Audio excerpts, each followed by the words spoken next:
episode 39, Quest for You. Welcome back. I am Janine, and today I'm going to talk about one of my favorite books of all time. And if you don't have this book, you have to go get it right now.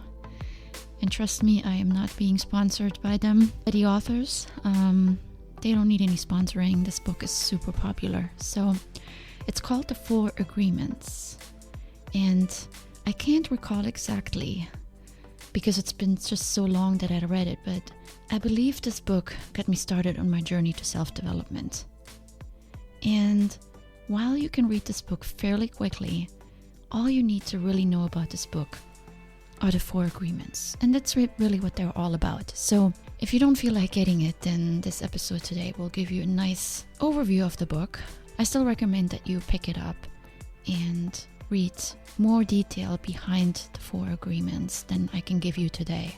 What I love about these 4 agreements is that they're so self-explanatory. They're really nothing magical, but yet they are super magical. They're so common sense, and yet they don't occur to us on a daily basis. So if you're just starting out on this journey of self-growth, or even if you're right in the middle, it doesn't matter. We all forget about these 4 basic principles all the time, and it's good to get a reminder. In traditional Quest for You fashion, I'm starting out with a quote from this book. You need a very strong will in order to adopt the 4 agreements. But if you can begin to live your life with these agreements, the transformation in your life will be amazing. You will see the drama of hell disappear right before your very eyes. Instead of living in a dream of hell, you will be creating a new dream, your personal dream of heaven. So let's get right into it. The first agreement: be impeccable with your word. I think it's the most powerful of all agreements, but it's also the most difficult to honor. Being impeccable with your word means to be careful and thoughtful with everything you say. So often we just talk, we blurt out stuff, we commit to things, we promise, we blabber without purpose or real meaning. We talk negatively about others. And this agreement reminds us of the importance of our words because they have an impact not only on other people but also on our own life. When you talk negatively about yourself, it will affect how you see yourself. When you use your words against others by blaming, criticizing, and gossiping, you're hurting them. Do you value your words? Or do you waste them on useless talk, on complaining and whining? All of these waste valuable energy. If you're careful with your words, it will reflect in the commitments you intend to follow through on, and the promises that you will keep. And this in turn will show in the reputation you have as a citizen of this world. Number 2, the second agreement. Don't take anything personally. I love this. It's just as powerful as the first agreement. And here's a quote from the book. When you make it a strong habit not to take anything personally, you avoid many upsets in your life. Your anger, jealousy, and envy will disappear. And even your sadness will simply disappear if you don't take things personally. And this is not an overstatement. This is exactly what happens. Not taking anything personal is the road to freedom. It liberates you from the endless drain of worrying what others might mean, say, or do. It means living your life independent from the actions of others. If you base your opinions on how someone else treats you, it binds you to them. It makes you a victim. And as the author says, nothing other people do is because of you. It's because of themselves. Always keep that in mind. We carry so much around us every single day. Worries, anxieties, fear. Do you intend for others to take them on? To react to them? To adjust their behaviors accordingly? Or even to be personally impacted by them? I bet your answer is no. Then do the same. Walk away if people approach you with their issues. Or set a clear boundary. This is theirs and not mine to deal with, period. Because if you let it affect you, if you take it personal, it becomes yours to deal with. Your anger, jealousy, and envy will disappear, and even your sadness will simply disappear. And it's true. The third agreement: don't make assumptions. Everyone resonates with this. We always make assumptions. In fact, we live by them. We guess what others mean and think all the time. We're humans. We have brains and we make sure they work all the time. Even on stuff that's beyond our capabilities, such as guessing what others think. Here's a quote. We have the tendency to make assumptions about everything. The problem with making assumptions is that we believe they are truth. We could swear they are real. We make assumptions about what others are doing or thinking. We take it personally, and then we blame them and react by sending emotional poison with our word. That is why when we make assumptions, we're asking for problems. We make an assumption, we misunderstand, we take it personally, and we end up creating a whole big drama for nothing.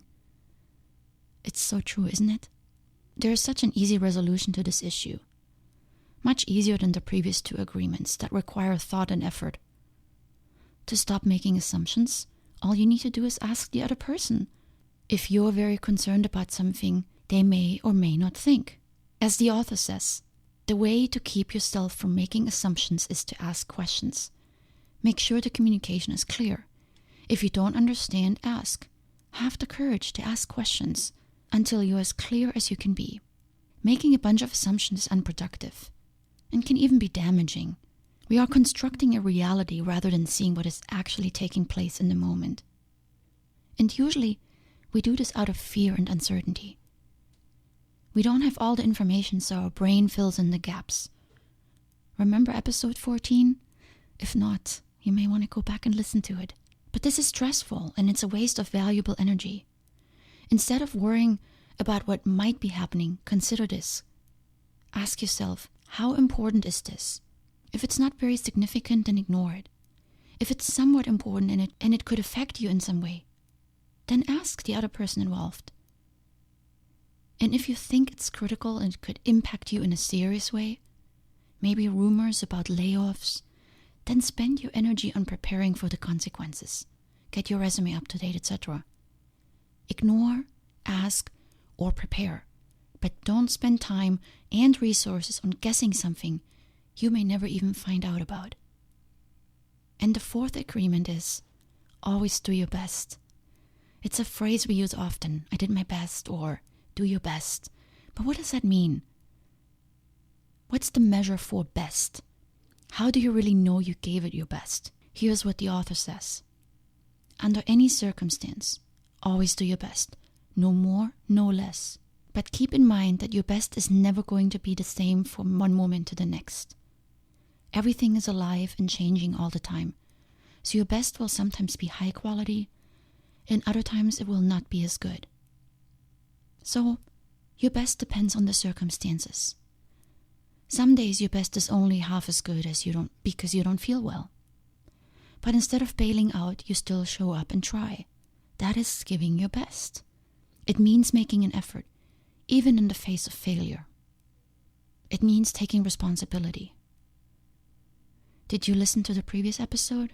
I could say insert here. It fits perfectly. It means continuous improvements, small steps, but always moving forward. So these are the 4 agreements. And the author of this amazing little book is called Don Miguel Ruiz. And just to share a little bit about him, he was born in rural Mexico into a family of healers. Yet he attended medical school and he was inspired by modern times, so he became a surgeon. But then he had a near-fatal car accident, and that changed the direction of his life, and he returned to his mother to acquire greater understanding of what he calls the Toltec culture.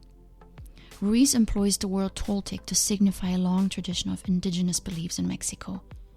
Ruiz takes the wisdom from these ancient traditions and combines them with modern insights. The result is this and many other best-selling books, some of which I may come back to later because they're all great. To end this episode with a quote, all of these old agreements which rule our dream of life are the result of repeating them over and over again. Therefore, to adopt the 4 agreements, you need to put repetition into action. Practicing the new agreements in your life is how your best becomes better. Repetition makes the master. And there's nothing much I can add to that other than be great and have an amazing day. Much love.